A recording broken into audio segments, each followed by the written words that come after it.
ये बात है 1922 की, जब कृष्णमूर्ति 25 वर्ष के थे। कृष्णमूर्ति और उनके भाई नित्य सिडनी से कैलिफोर्निया की यात्रा पर गए। कैलिफोर्निया में वे ओजाई घाटी में रहे। कृष्णमूर्ति को लगा इस क्षेत्र की जलवायु उनके भाई नित्य के लिए लाभकारी होगी, जिन्हें टीबी की समस्या हो गई थी।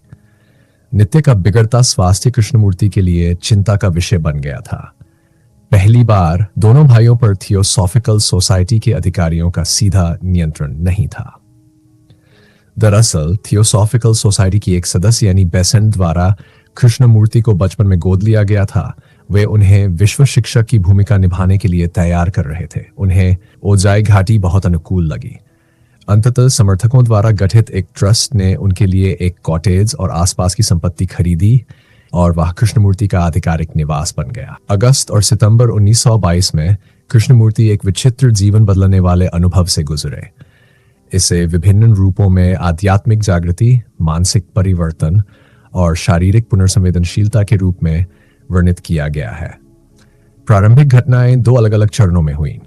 पहले 3 दिन आध्यात्मिक अनुभव और 2 सप्ताह बाद एक लंबी अवधि की स्थिति, जिसे कृष्णमूर्ति और उनके आसपास के लोग प्रक्रिया के रूप में संदर्भित करते थे।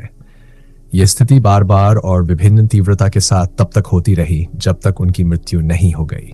जब कृष्णमूर्ति ने अपनी गर्दन के पिछले हिस्से में तेज दर्द की शिकायत की।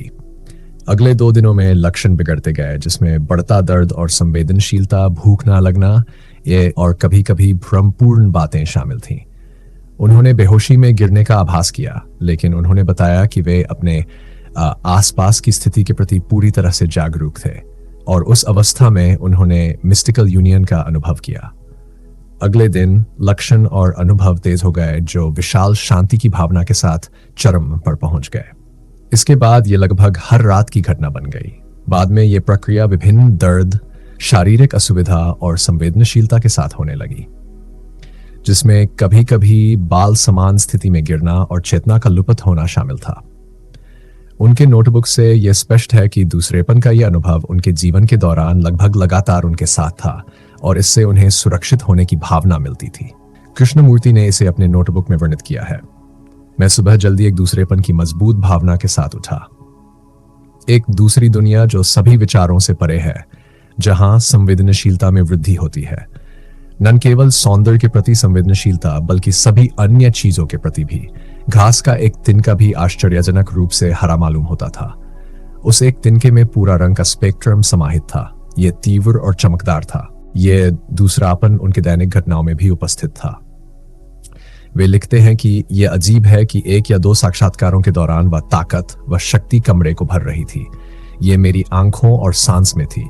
एक शक्ति अचानक और तीव्रता के साथ आती है जो पूरी तरह से अभिभूत कर देने वाली शांति और सौम्यता से परिपूर्ण होती है, लेकिन यह स्वयं ही प्रकट होती है, चाहे कोई इसे चाहे या ना चाहे।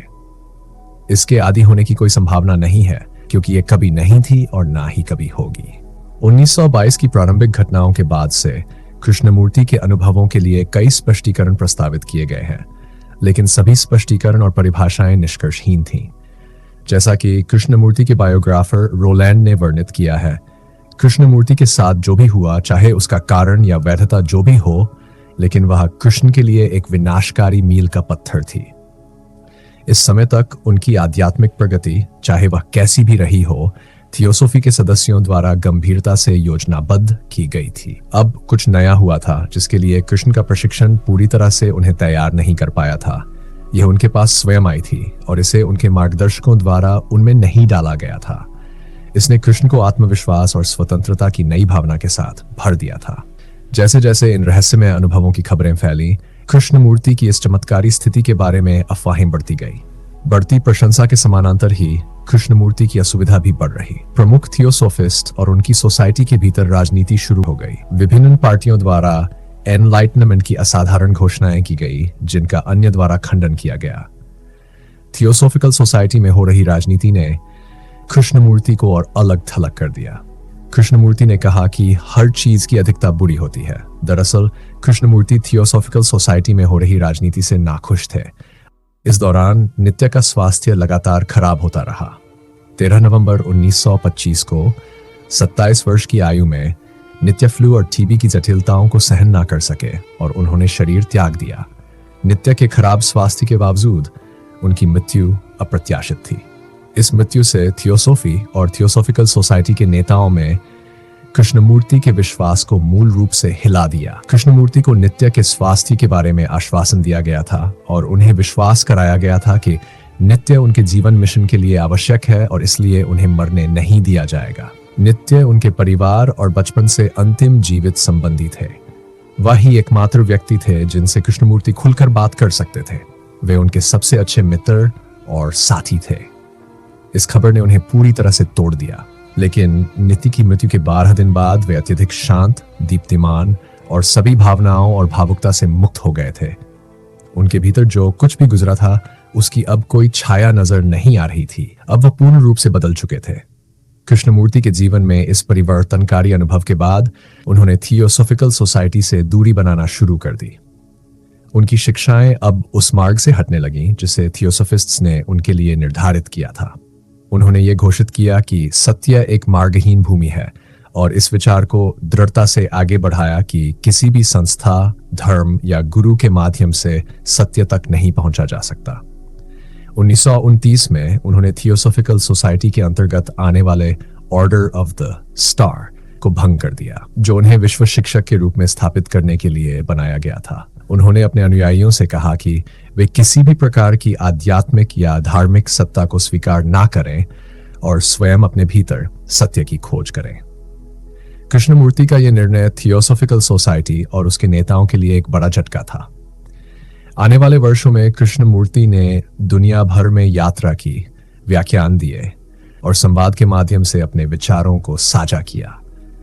उन्होंने किसी भी धर्म, पंथ या गुरु का पालन करने के बजाय व्यक्तिगत जागरूकता, समझ और स्वयं के अवलोकन पर जोर दिया। उनकी शिक्षाओं ने दुनिया भर के लोगों पर गहरा प्रभाव डाला और आज भी उनके विचार और शिक्षाएं लाखों लोगों के लिए प्रेरणा का स्रोत बनी हुई है।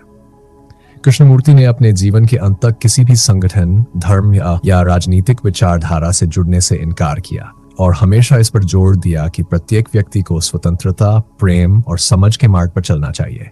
तो यह थी कृष्णमूर्ति की आत्मज्ञान की यात्रा, जो जीवन का एक अनिवार्य हिस्सा बन गई और जिसने उनके विचारों, शिक्षाओं और जीवन दर्शन को हमेशा के लिए बदल दिया। आशा करते हैं आपको यह कहानी पसंद आई होगी। ऐसी ही अनसुनी और प्रेरणादायक कहानियों के लिए हमारे चैनल को सब्सक्राइब जरूर कर लें। धन्यवाद।